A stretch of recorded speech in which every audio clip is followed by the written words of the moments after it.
I was able in about 3.5 years to save $1,000. And the first stock I bought was AT&T. It was $100 a share, and I bought 10 shares of it, or $1,000. One thing that I've learned over the years, if you have a passion for something, nothing can stop you. When the Dow was at 1,000, I was asked on CNBC or CNN, I don't remember which one, where the Dow could eventually go. I said 10,000. A couple of the major brokerage houses then banned me. They thought I was a lunatic. Follow your passion. Don't follow the money. My dad was a janitor, and one day he said, don't you ever work for money. Do the best job you can and follow your passion. The money will always follow. Time horizon is as important as temperament. And for example, if you have a 1-year time horizon, it's 74% chance that you're going to have positive returns. If you have a 15-year, 100%. Stay in the market. Stay in the market and don't get panicked out.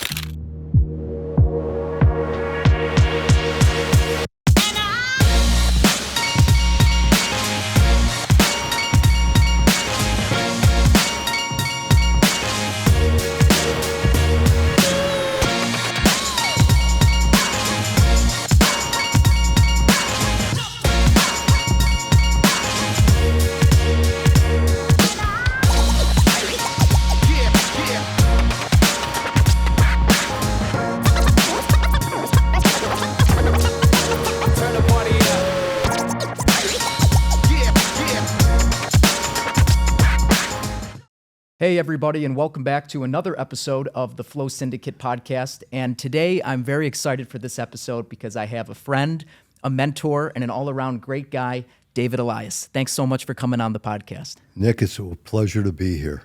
I'm excited. I think we're going to have a great conversation today, and I know my young audience is heavily interested in wealth management, investment management, and basically getting a good start for their financial future. So I guess a great question to start off with you and your background is, how did you get into investment management? Where did the passion come from in the first place? Believe it or not, I started when I was 12 years old. Many of my friends were collecting sports cards and Mickey Mantle and some of the other great baseball players. But I always had an interest in stocks, and I wanted to have some stocks in a portfolio. And my father, who was a janitor at the time, and I told him I wanted to invest in the stock market, he said, where are you going to get the money? And I told him, I said, I'll figure that out. And I ended up getting a paper route and made money from that, as well as rake lawns, shovel snow, cut grass. And I also worked for our milkman, Pete Shipley, when in those days a milkman went to your house to house. And I was able in about 3.5 years to save $1,000. And the first stock I bought was AT&T. It was $1,000 a share. I'm sorry, $100 a share. Yeah. And I bought 10 shares of it, or $1,000. And the reason I picked AT&T, my sister was a telephone operator with New York Tel. Very nice, very nice. And what do you think? What do you think $100 was back then for a share? You know, now with inflation, right? Oh, it may be significantly higher. And it's interesting because where there's a will, there's a way. And one thing that I've learned over the years, if you have a passion for something, nothing can stop you. Mm-hmm. I want to get into, because I know you've been an investment editor for multiple magazines, but even before that, what was your first job in the industry and how you got started? The first job I ever had was as a stockbroker. I was 27 years old. It was 1973. The firm was Hornblower Weeks Hempel & Noyes, which was a Boston-based firm with offices here. I had a portfolio with them, and the manager of the office, Dewey Hall, called me up one day, and he said, I was talking to your broker, Dave Burns, and he said that you seem to have a real passion for the industry. You have an excellent knowledge. You buy nothing but the best companies. I was buying companies like Johnson & Johnson, Exxon, General Electric, General Motors, what I would call face-of-the-type companies that have survived depressions, recessions, presidents resigning, presidents being shot, and everything else. And he made me an offer, and I really couldn't turn it down. And I started off, as I said, when I was 27 years old. I worked there for 4 years, and one of the things that they told me I was going to be was a portfolio manager. I was going to learn how to manage money. And I woke up one day and I realized all they were concerned about was me bringing in new business and gathering assets.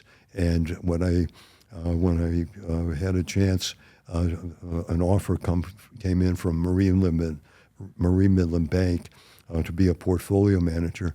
I told Ed Muth, who at that time was a broker before that time, I should say. He was a broker with me at Hornblower, and he ended up going to the investment trust department. And he called me up and he said, I understand you really want to manage money and learn how to do it. I said, yes. He says, I promise you that will happen if you come over here to Marie Midland, which I did. And he really was my mentor and taught me how to do it. And after about 5 years there, I decided to go out on my own. And so in 1981, I put my shingle out. At that time, we called it David Elias Incorporated, and later changed it to Elias Asset Management. And we sold the firm back in April of 2000. We had over close to $1 billion in assets, which I was told by some consultants today would be equivalent to a firm today of about $5 billion. Wow. And tell me, what was that like from that journey of starting to getting to $5 billion? I mean, do you remember one client that really moved the needle for you where you said this is a large asset allocation size? I wouldn't say one client. It was a gathering of clients. The one thing that I learned at Marie Midland, again, with Ed Muth's things, one of the most important things, you build relationships, not transactions. And servicing is probably as important as anything, as well as the performance. And it was over 20 some odd years of gathering those assets. But we had a minimum at that time of 100,000, then we moved it up to $500,000. Mm-hmm. And so I would say it's over 20 years we were able to bring enough in investments or client assets in at that time. So within the firm, what would you say was your investment management philosophy? It's to buy nothing but quality stocks, the bluest of the blue, face of the year stocks that had 100-year experience. And again, this is a cliche now, but GE, Exxon, Johnson & Johnson, names that you know, household names. And what's interesting from that, if I may give you a sidebar to it, I wrote an article one time, Are Women Better Investors Than Men? And my conclusion at that time of almost 20 years in the business, that women were much, much better investors than men in general. And this is obviously, there are many exceptions to it, but the one thing I found out about the ladies that I did business with, they bought only companies that they used the products. Procter & Gamble, General Motors, the really good name companies. Whereas many of the men that I did business with, even though they were very intelligent, had a lot of business experience, they always wanted to go to the moon with their stocks. They were more gamblers than they were investors. Well, I was going to have, so a devil's advocate question for you would be, if I'm a young person and I'm trying to chase as much alpha as I possibly can and try and get larger returns, why would I per se want to go with blue chips as devil's advocate? Would I maybe want to go towards maybe small caps or something that has higher potential for earnings, even though there's risk involved? Well, first of all, I'm going to turn the clock back. I was a closet indexer. Most of the companies, when I was at Marie Midland, as well as Elias Asset Management, I first picked stocks from the Dow Jones Industrial Average. Okay, so a lot of the portfolios reflected what was in the Dow. What I would say today for young investors is not to go into individual stocks, but to buy the indexes, buy the Dow, which is called the Diamonds, DIA, the Standard & Poor's, the Spiders, SPY, and the Triple Qs, which would be mainly the index for the NASDAQ. And I wouldn't try to buy individual stocks.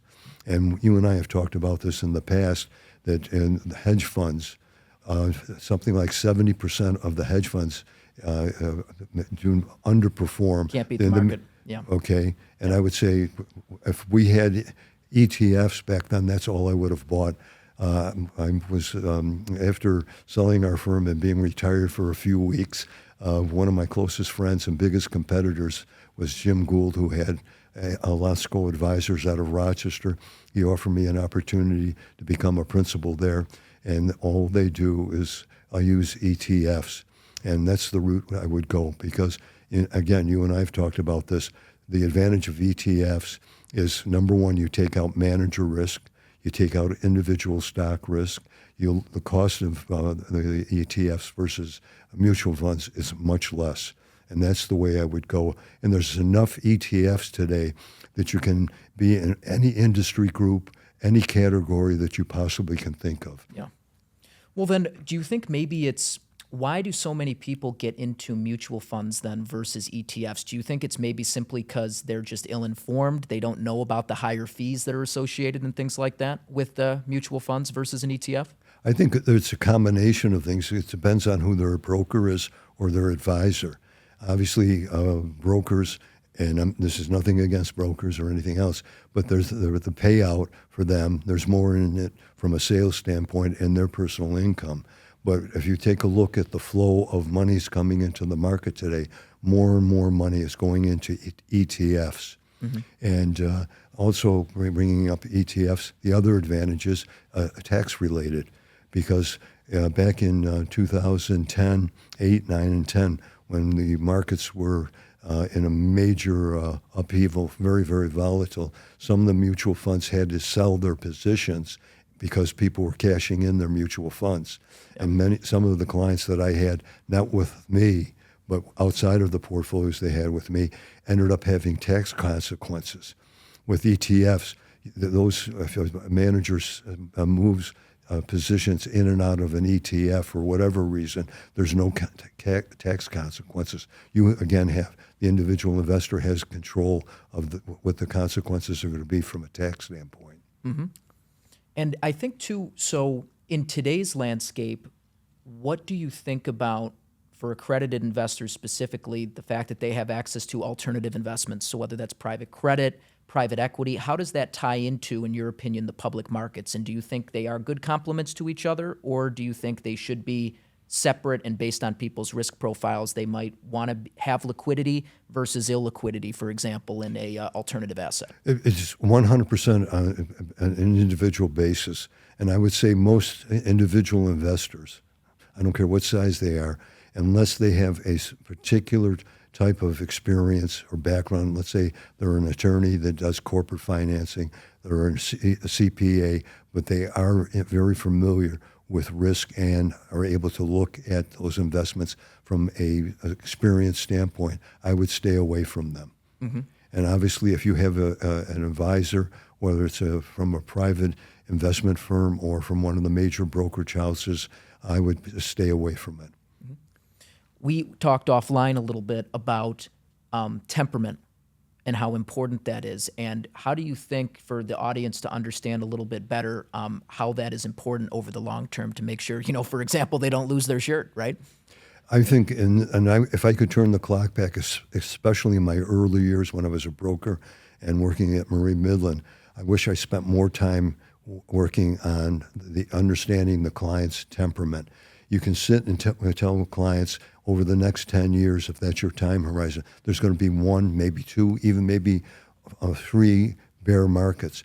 And if the market goes down, the last thing you want to do is sell at the bottom, okay, and buy at the top. So temperament's very, very important. And let's go back to the Greeks. Socrates once said, great men know other men, but a wise man knows himself. You really have to know who you are and be honest with it. And I think it's a major obligation of the investment advisor, whether it's a broker, an accountant, whatever, is to really make sure you go really deep and understand what the client is looking for, what their temperament is, and make them look into the mirror. Because more times than not, and I don't know what the percentage is, people panic when the market goes down. They hear the headlines on CNBC or Fox Business. They read the Wall Street Journal, and they panic at the wrong time. We had a client that called us up during the 2008 period, and they're wanting to sell their entire portfolio because they watched a television program where the so-called experts said, get out of the stock market, we're going to have a major depression, you're going to get wiped out, it's going to be like the Great Depression of the 1920s. They called me up and said, what should I do? I said, the last thing you want to do is sell now. Yeah. I said, what's wonderful is you don't need this money. This money was put in here with a time horizon of 15 years. You've got some excellent positions in there. Stay with it. And they say, well, when do you think the market's going to turn around? I don't know if it's next week or next year, but I know in the next 15 years, you're going to be in a much better place than you are right now. If I may, let me refer to this. This is something that I think is important because time horizon is as important as temperament. And for example, if you have a 1-year time horizon, it's 74% chance that you're going to have positive returns. If it's 3 years, it's 85. If it's 10 years, it's 92. If you have a 15-year time horizon, in other words, you're in your 40s, you're not going to retire until you're 65, it's 100%. Stay in the market. Stay in the market and don't get panicked out. And for heaven's sakes, don't listen to so-called gurus on any of the shows and everything else, because many of them have an agenda, and you don't always know what their agenda is. I think it's maybe about ratings too. Well, it's a lot about ratings, okay? I don't know what the exact numbers are, but bad news sells a lot more than good news. Bingo. Yep. Okay? Yep. But please know who you are and understand risk. And if I may, and this is referenced in my book, The Dow 40,000. I talk about a young lady who inherited a substantial amount of money. She was in her mid-20s, and I sat down with her and I explained how I was going to put a portfolio together of blue chip stocks that if she stays with it over the next 20 years, she'll never, ever have to worry about long-term expenses and everything else. And I could tell by her body language that something wasn't going right with her. And I said to her, I said, is there a question you have? She says, could I lose money? I said, yes. And any investment, no matter how blue chip a company is, GE, you could lose money, you could lose it. And at that time, Eastman Kodak was still a good name. And she said to me, I don't know if I could handle that. I said, let me ask a simple question. I said, if we went on a Friday night to one of the Catholic churches and played bingo, and you lost $250 with that, I couldn't sleep at night. She never owned a stock. We put her a portfolio of laddered municipal bonds, and at that time, municipal bonds were paying 6%, 7%, and 8%. Yeah, that's ridiculous. Okay. Yeah. Now, on the other side of the edge thing, I got a referral out of Cleveland, Ohio. It was a gentleman working for a major public company, 65 years old. He was referred to us, and I sat down with him, and here I think, quote unquote, after 20-some-odd years in the business, I know which is right for a 65-year-old, and I talked about how we're going to put a balanced portfolio, 50% in blue chip stocks and 50% in tax-free bonds. And he said, and I said, how does that sound to you? He says, well, what about a long-term inflation? I said, well, what time horizon are you thinking about? He said, well, my father's 95. So he's looking at 30 years. He never owned a bond with us. Never. He had stocks because he had the temperament and he understood. Everyone's different. Yeah. Everybody's different. So it's age is important, but age isn't the final decision, because if you look at any of the textbooks in investments, a lot of times at 50 you should have this percentage, at 60 and 70 and everything else. So again, temperament is very, very important. Well, you brought up the book, and I was going to get into it, but I think now is a good time. I'll let you talk about it. Dow 40,000. What was the year that you made the prediction? And I believe you said that by 2016 it would happen, but this was a while ago. When did you think that this was going to happen? And obviously here we are today, which is pretty incredible, David. Well, I was being interviewed on CNN by Deborah Marchini, and it was in the late 1990s. And she said, where do you think the Dow is going? And I felt like Robin Williams. I said that 40,000. I have no idea where that number comes. It just, I was a channel. Robin Williams was asked one time by Johnny Carson, where do you come up with your material? He said, I can rehearse for a show or a movie, and then I feel like a channel. All of a sudden, all these one-liners come out, and that's where it came from. There was no pre-thought, premeditated number or anything else, but it was the Dow 40,000. Wow. The book at the time faced a lot of mockery. How did you handle that? People might have thought you were crazy at the time. Well, that wasn't the first time in my life. And my partner, Pete Greco, reminded me of this. When the Dow was at 1,000, I was asked on CNBC or CNN, I don't remember which one, where the Dow could eventually go, I said 10,000. And a couple of the major brokerage houses then banned me. They thought I was a lunatic. Ban you? Okay. They said, don't give any more clients to him. It's one thing I remember, Rosalind Carter told this to Hillary Clinton when she became First Lady. No matter what you do, somebody's not going to like it and they're going to ridicule you. So that's part of the territory that comes with the game. And at that time, I was on the Today Show. I did probably 100 network shows. I was at Wall Street Week and others, so I was used to the criticism.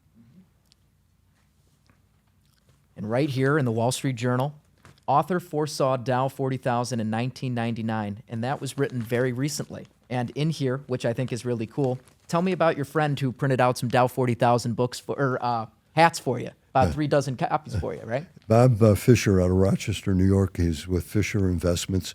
Even though Jim Gould was with Clover Capital at the time, even though we were competitors, we still helped one another. I had a group. Some of my closest friends were my competitors. Jim was, when he was with Clover, they were mainly a mid-cap value manager. We were large cap, and you go in and out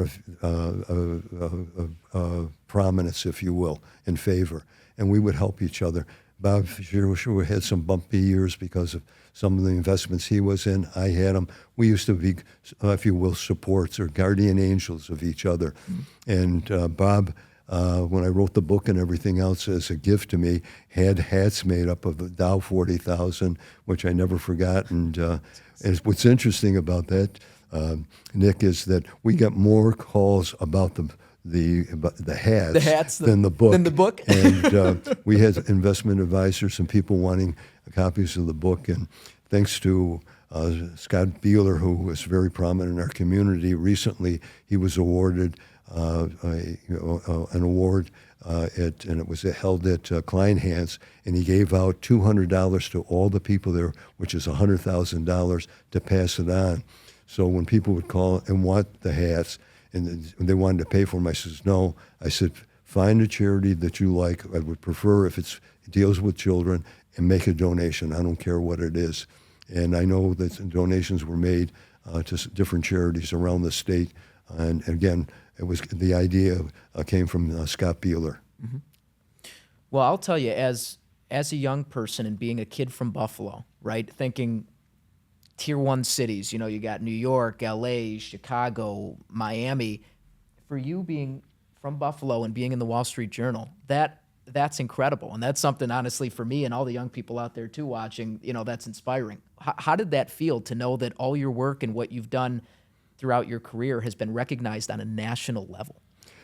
Believe it or not, I grew up in Geneva, New York, and my dad was a janitor. Most of the schooling I have, past high school, was in the Rochester area. I went to Brockport State, then I did graduate studies at the University of Rochester, and I worked in Rochester for a number of years. And I ended up moving to Buffalo because of becoming a stockbroker here. And being from Buffalo was probably the biggest advantage I could possibly have. And it started with Town and Country magazine. I was Pete Greco, my partner and close friend. I told him I wanted to start writing and be published, and he said he had a friend of his named Phil Enkeldrum, who was an editor of a hot rod magazine out of Ventura, California. And I called him up, and I said, Phil, this is what I want to do. He said, I got just the person.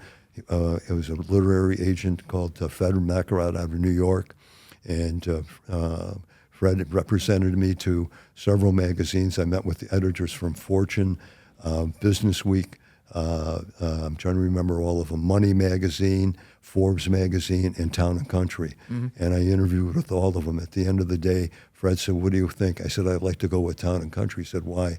I said, if I go with the others, how many other writers are going to be in there in the investment financial world? Probably a dozen. I said, how about Town and Country? He says, there'll be only one. Smart. And I was very fortunate. Frank Zachary, the editor, liked me, and he gave me one article to write, and it was called Piggybacking Investments, and that was about buybacks of companies buying back their own stock. And he gave me 120 days to have it done. I got it done in 70 days. And by the way, what I forgot to tell you, he says, I only give one article a year to an outside writer. Because of that, I did 3 of them. And he says, you young men, you people from upstate New York got a work ethic that we don't have on the East Coast. And for the next 10 years, I became a contributing editor and everything else. And that also worked well with some of the television I was doing with the Today Show and others. Being from Buffalo was a huge, huge advantage. We have a reputation of being very down-to-earth, very hardworking, and a work ethic you don't find anywhere else. Buffalo's a wonderful place, and if I may add a footnote to that, I thought I was only going to be in Buffalo of 4 or 5 years because I was on my way to L.A.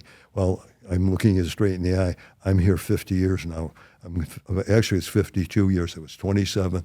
I'm 79, and I'm still here, and it's the best thing I ever did is staying in Buffalo. That's incredible. How else did Town and Country magazine get you on the map by being the only editor for the investment portion? Well, the thing is, Town and Country, outside of Buffalo, interesting enough, is probably one of the most influential magazines, and a very large portion of the Fortune 500 CEOs were subscribers to it. And it's interesting because my wife and I were vacationing on the Amalfi Coast in Italy at the St. Paul hotel, 5-star hotel.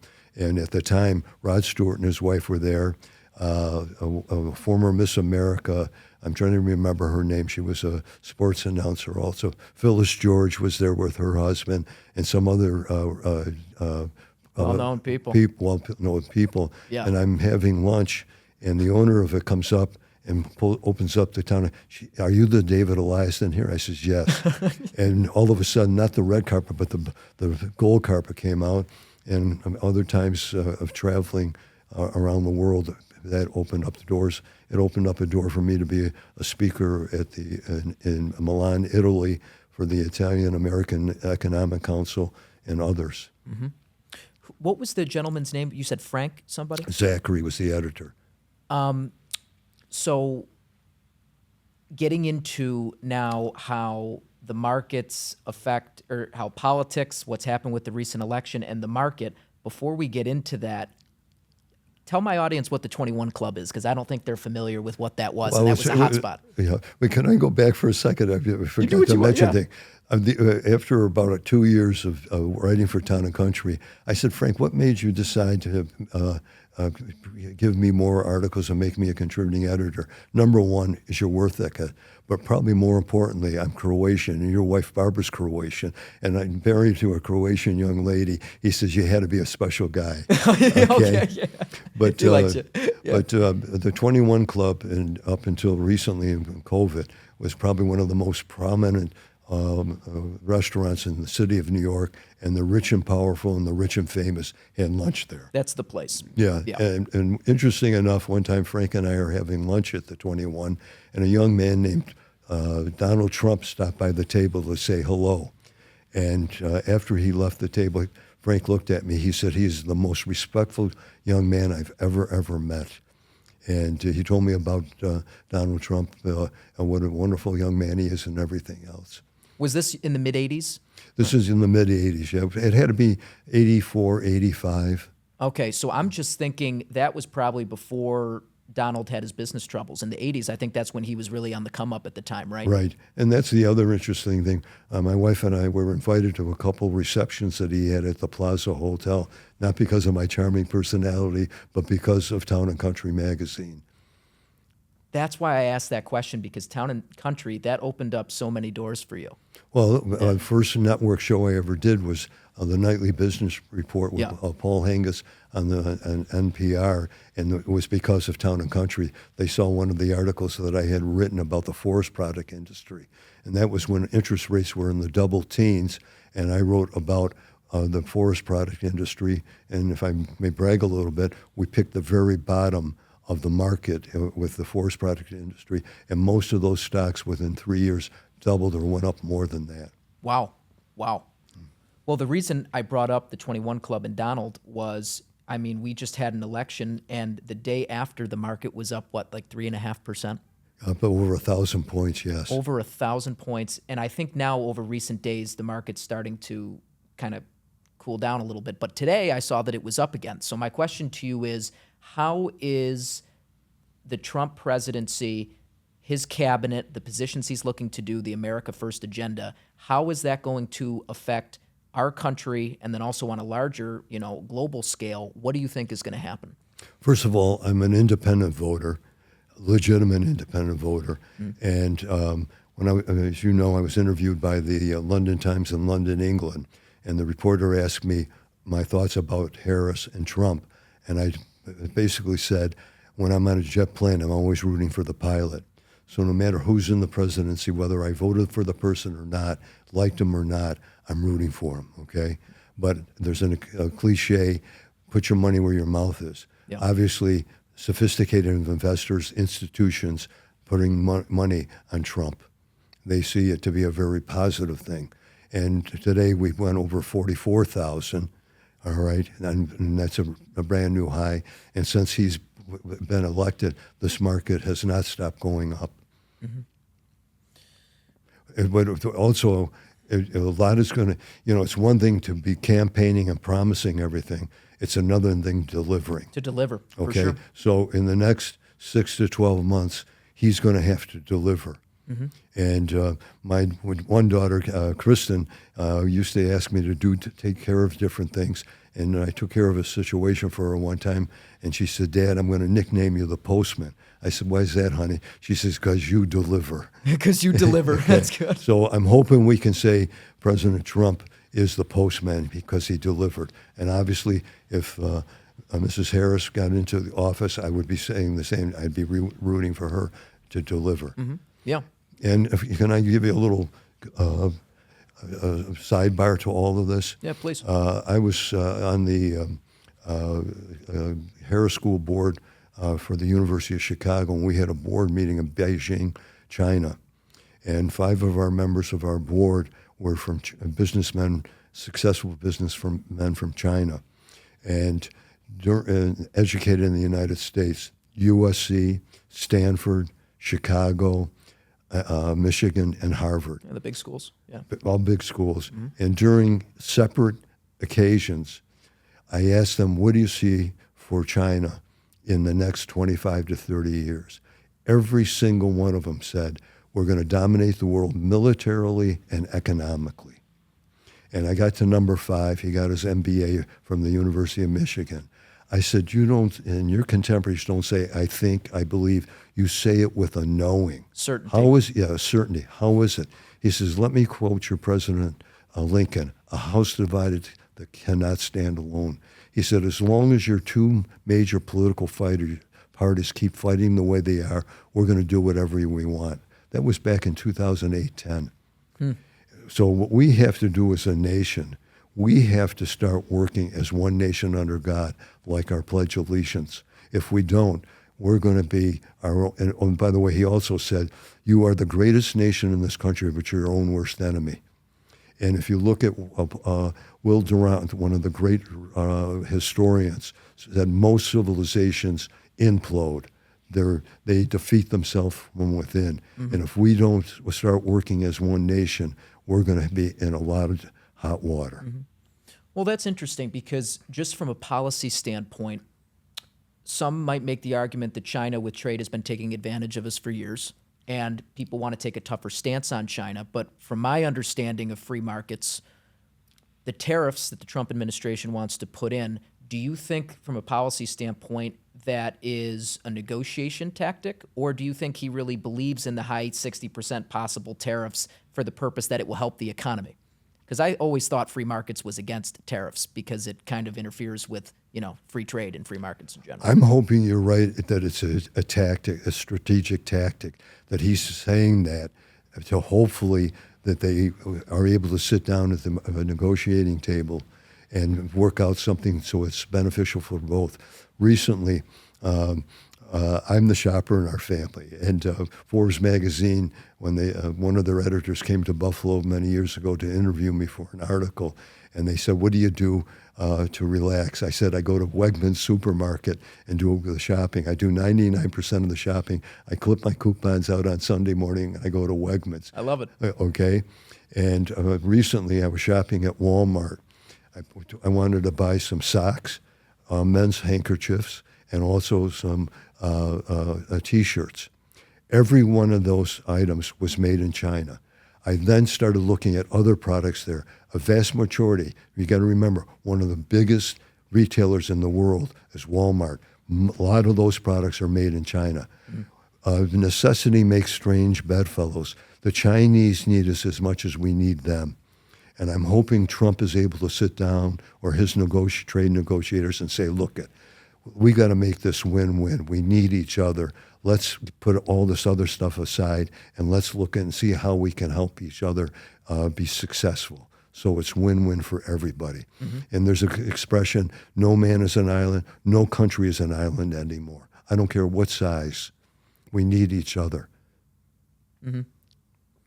What Wall Street has also been talking about, and it seems like bankers are so excited they don't even know what to do with themselves at this point, tax cuts and then deregulation, which is the era that we're probably going to go into. Do you see a lot of deal making potentially happening now that we have less, restrictions and less regulations that some in the industry would say, well, has been kind of hard on them? Well, I think there's going to be a lot of arm wrestling. But first of all, I don't want to see any tax cuts immediately. I want to see budget cuts first.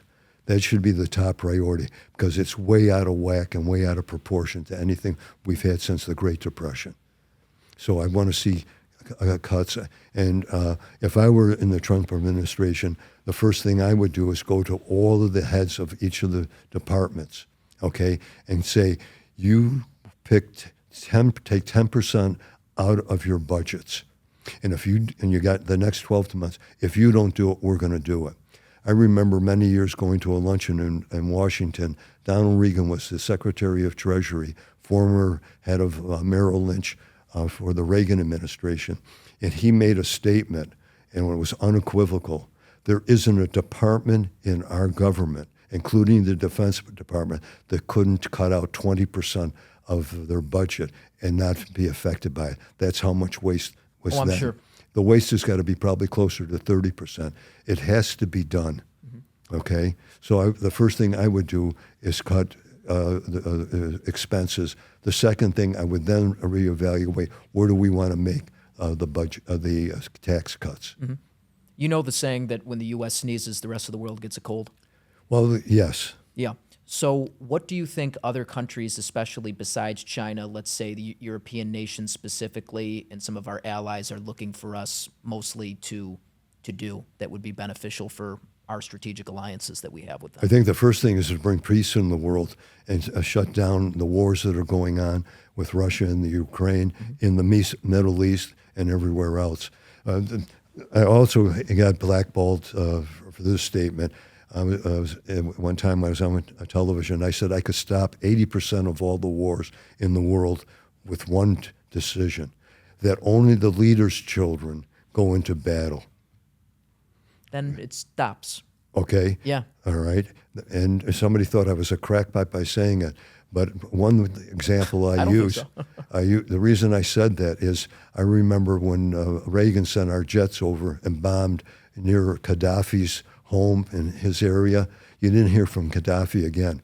Think about it. They would think twice before they would go into battle.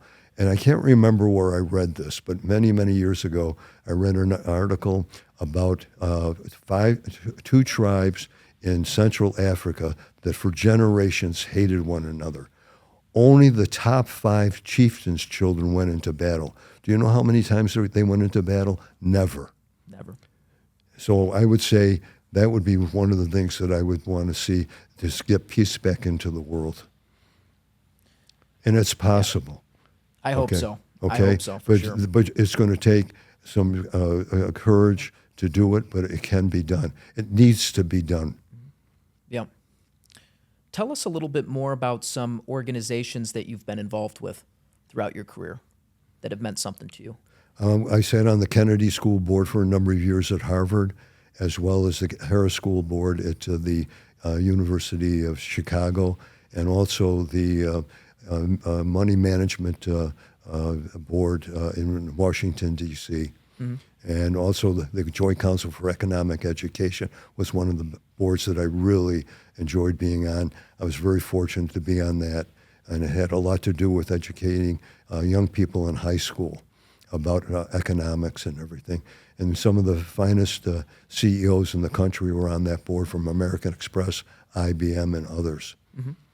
And more currently, in the last several years, I've been highly involved with the U.S. Secret Service, with the Cyber Fraud Task Force of the Empire State One, and also more currently, along with a former guest of yours, Kevin Clark. He and I have been working together for the Erie County Law Enforcement Foundation for safe schools as well as safe places.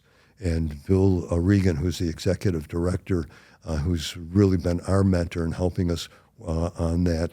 And the Secret Service is one of the sponsors and supporters of it.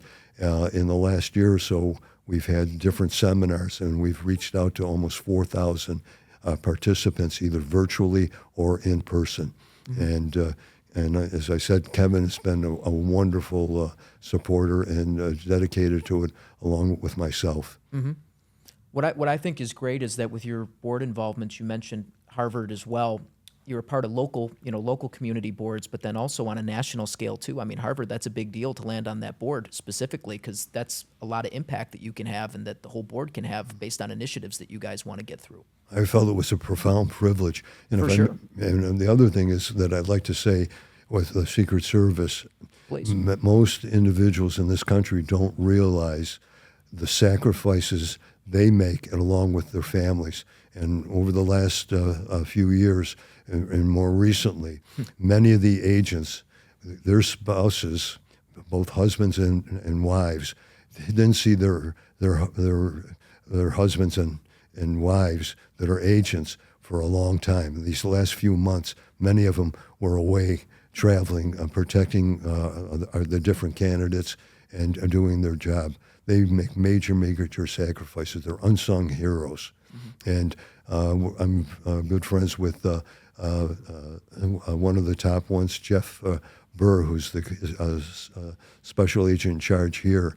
The team that's based out of Buffalo oversees all of upstate New York except for New York City and Long Island. They do a fantastic job of protecting not only the different executives and politicians, but our communities as a whole, especially from cyber fraud. Yep. No, these people are incredible because, yeah, and you bring up cyber fraud too. I think that's one of the, besides nuclear weapons, one of the biggest risks out there. It's huge. It's humongous. Some people say if there's not a nuclear war, hopefully that doesn't happen, it's going to be a cyber warfare. Well, that's already happening. It's already happening, but I'm thinking on a bigger scale. So that's why these people are so important. And I know with the Secret Service, too, you probably can't talk about certain things, but at least knowing their character and their background, these are probably some of the most disciplined people you've ever met in your life, I bet. And dedicated. And what's interesting, obviously, I can't mention names, but literally in upstate New York, I know that 2 or 3 companies that if it weren't for the Secret Service, their companies would have been compromised. And they were from foreign bad actors. And the team that we have here in upstate New York are second to none. We have some of the best in the business, if you will. Oh, that's amazing. You know, what's so cool, and this is a good way to segue into this, we talked about the investment management industry, talked about the Secret Service, and then also entertainment. Tell people how you've been involved, consulting for the Emmys, other organizations as well as in entertainment. I don't know if I'd always put finance and entertainment together in the same person. I think it's incredible. Well, I'm going back a long time ago. I was 11 years old. Yeah. I'm of Lebanese heritage, and a Lebanese singer from Canada named Paul Anka was going to be on television. Okay, he was 15 at the time.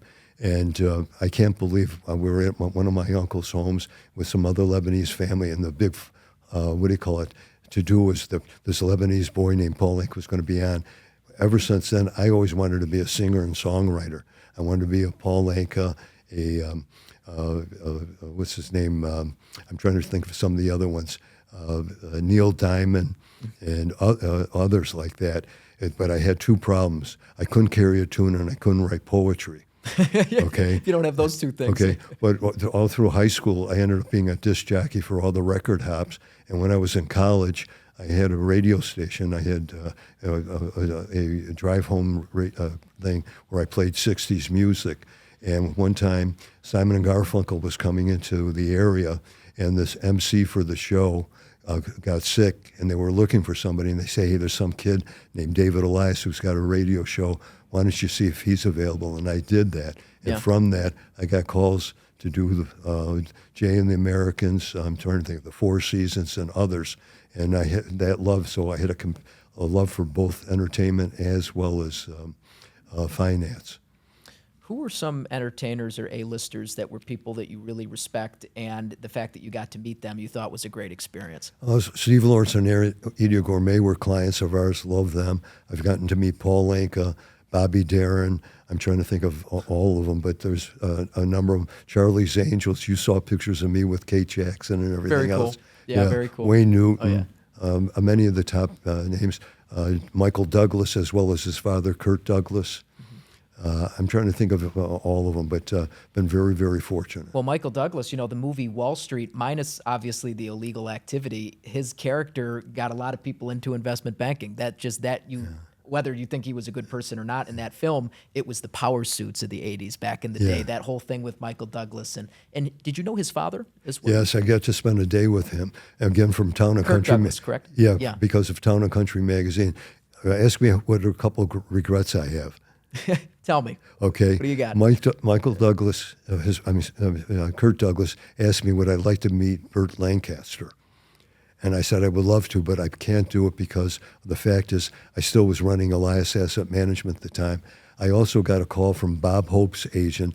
Bob Hope wanted me to come to Palm Springs and spend some time there, quote unquote, if I would plug his Christmas special in Town and Country magazine. And because of that, I didn't have time to meet with him. But I look back on that, and in hindsight, I wish I had found the time to do that. Yeah. Oh, that's so interesting. In entertainment versus the industry that you were in and growing your asset management firm, how is negotiation similar? Do you think entertainment's even more cutthroat in certain aspects? Because only one person makes it, right, in entertainment. You got thousands of people trying to get the gig, and only one person makes it. It's pretty ruthless. I would think the most ruthless bloody sport is in politics. Yeah. Okay. Yeah, okay. That's true. And even though I can't remember his name, the chief of police of New York City said this, and this is years ago. He knows that 5% of his policemen are bad actors. In any profession, I don't care if it's law, medicine, investments, there's always some bad actors. But to me, politics is the toughest blood sport. And everything else. Investments as well as entertainment, they're equal. It's a tough game.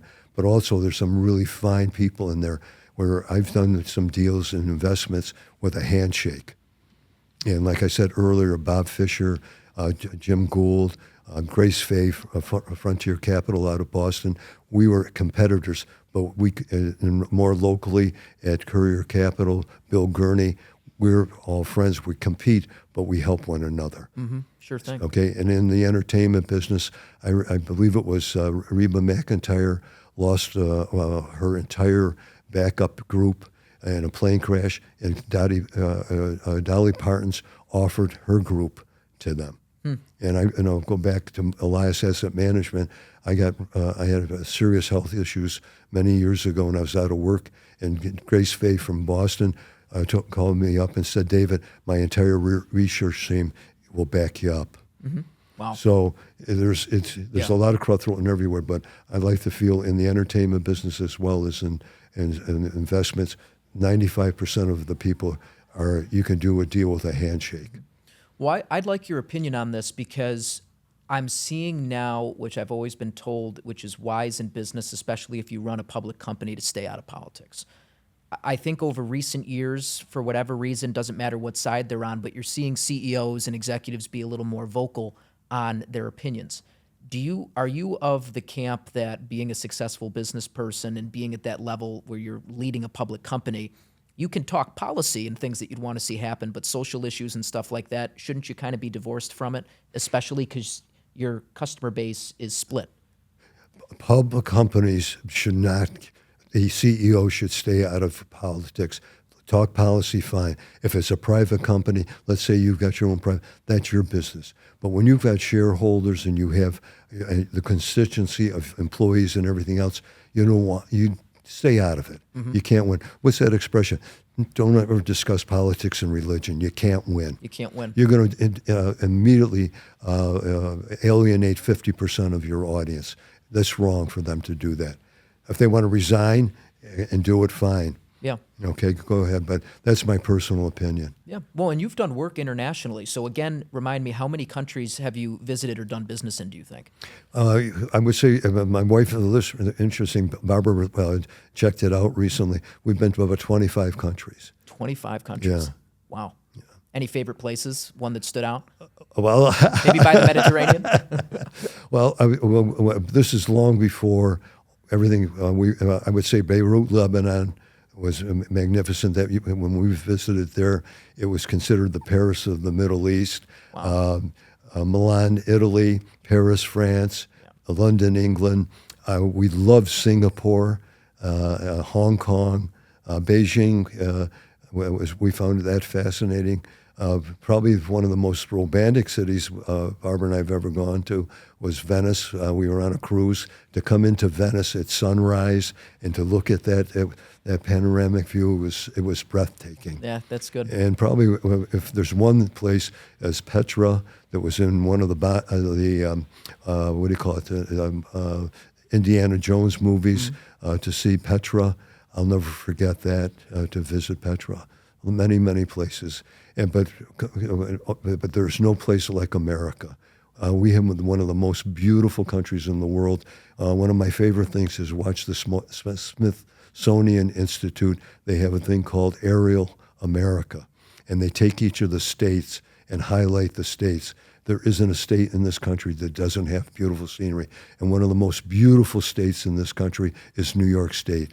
You have the Catskills, the Appalachians, the Finger Lakes where I grew up. You got the Great Lakes. This is a beautiful, beautiful part of the world.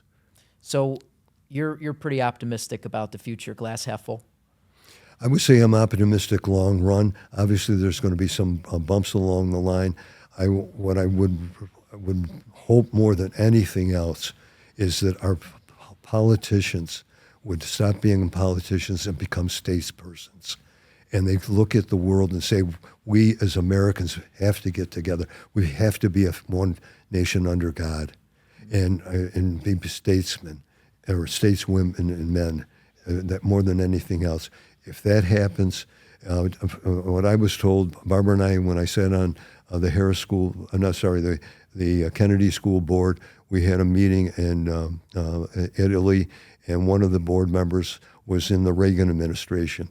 And she was telling Barbara and I that Ronald Reagan, first 5 days in office, picked up the phone and called Tip O'Neill and said, Tip, put your Perry Como sweater on. Come on over. Let's have a couple of drinks and a dinner, and let's see what we can do to make this a better country. That's how it should be. I hope that. I would like to see that with with Trump and Mrs. Harris were in office. I would want her to do it. Yep. Well, I brought up the optimism because, which we talked about, the Dow 40,000, there may be, if I'm correct, another prediction where it was stated in the Wall Street Journal article or one of the other articles that you could see a Dow 67,000. I feel very comfortable about that. Yes. Yep. And it's simply based on a 5% rate of return over the next 10 years. I think it's very, very doable. Yep. And AI is going to play a major part in that. Yeah. But with just 5%. Yeah. Wow. So AI is growing so rapidly to the point where they talk about something called AGI now, and that by 2026 it might even have human intelligence. for reasoning purposes and other stuff like that, it's going to be trained, these models, to do that. So we're really entering into an era that I think AI is advancing so quickly that a lot of business leaders, it's fear of missing out. They just want to invest as much as they can into it, but they don't even know what's going to happen in the next few years because it's running like crazy. Well, I was the investments editor at Chief Executive Magazine, and one year, Andy, I'm trying to remember, Andy Grove was one of the founders of Intel. Mm-hmm. And in his acceptance speech of getting the Chief Executive Year Award, he was talking about the fact that Moore's Law is technology changes every 18 months or more, okay? And he said someday it's going to be 90 days. And we're getting to a point where it's probably 6 to 9 months. And one thing he said that I've never heard any technology analyst say on Wall Street: all tech stocks are nothing more than an option or a warrant. They have a certain life cycle. And if you don't keep reinventing yourself every 9, 12, 18 months, you're out of business. And if I go back Left in the dust. 25, 30 years ago, you had digital equipment, you had all sorts of other names that no longer are on the face of the earth. So when you buy a tech stock, you better be buying one that they know how to reinvent themselves almost every 9 to 10 months now, or 12 months. With all this change happening in the world, and to close out, I usually like to ask my guests, what is your definition, your personal definition of leadership? What does it mean to you? Can I piggyback your question about change or your comment? Oh, yeah. I'm 14 years old. I worked on the Gates Grammar Farm in Geneva, New York. And Mrs. Gates's aunt was a member of the DAR. This is back in the 1960s. She was 80 some odd years old. She was one of the first graduates from Ohio State University. All right. And every 5 to 7 years, she and her husband, they didn't have children, went to a different part of the world to teach. And this parochial, when I say parochial, little kid, 14-year-old kid from Geneva, New York, is sitting having lunch at the farm kitchen table. And I says to Mrs. Gates's aunt, Laura, I says, why do you change so much? With a twinkle in her eye, she said, isn't change wonderful? Change is good. Without change, we'll all be boring and we wouldn't be where we are today. Yeah. Okay? Yeah. And so go back to and ask me the question that I forgot you just asked me. Your personal leadership style and what you've done throughout your business and, leading employees and doing international business, domestic business.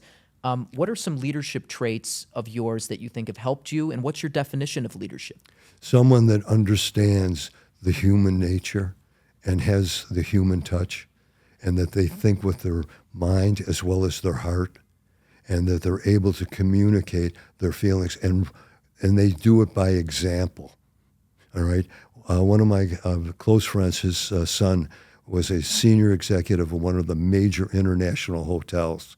And he was asked to take over one of their premier hotels in Beirut, Lebanon. And he went in there, and the office of the CEO or the general manager of that thing, he had not done anything to freshen up the office for 25 years.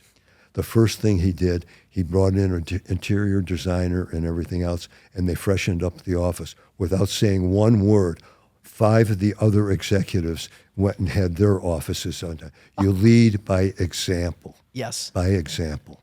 Yep. And also, you live by the word. When you make a promise, you keep it. And the other thing is to be forthright. In other words, if somebody isn't doing the job, tell them that they're not doing, why they're not doing it, and what they need to do. Forewarned is forearmed. David, this has been fantastic. I think you have such a great story. What you've done personally and professionally in your life has been fantastic. I know my audience is going to get a lot of value out of this. And just for me, I've had the privilege with this podcast to interview friends and mentors, and I'm very proud and humbled enough to say thank you for being both to me. May I answer one other thing? Yeah. Here. Joseph Campbell, one of the great American mythologists, always said, follow your passion or your bliss. When young people ask me, what should I do? Find something that you truly love. And I know this is a cliche. If you find a passion, you never work another day in your life. Follow your passion. Don't follow the money. My dad was a janitor in one of the schools, elementary schools in Geneva, New York. I was asked to leave high school because I was less than a model student. And my retired Army General, Spurgeon Wartenberger III, was our principal, okay?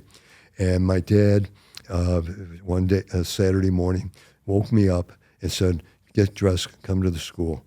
And I said, why? He says, I'm going to teach you how to wash toilets, okay? Wow. And I said to him, Dad, when am I going to get paid? I'll pay you when it's time.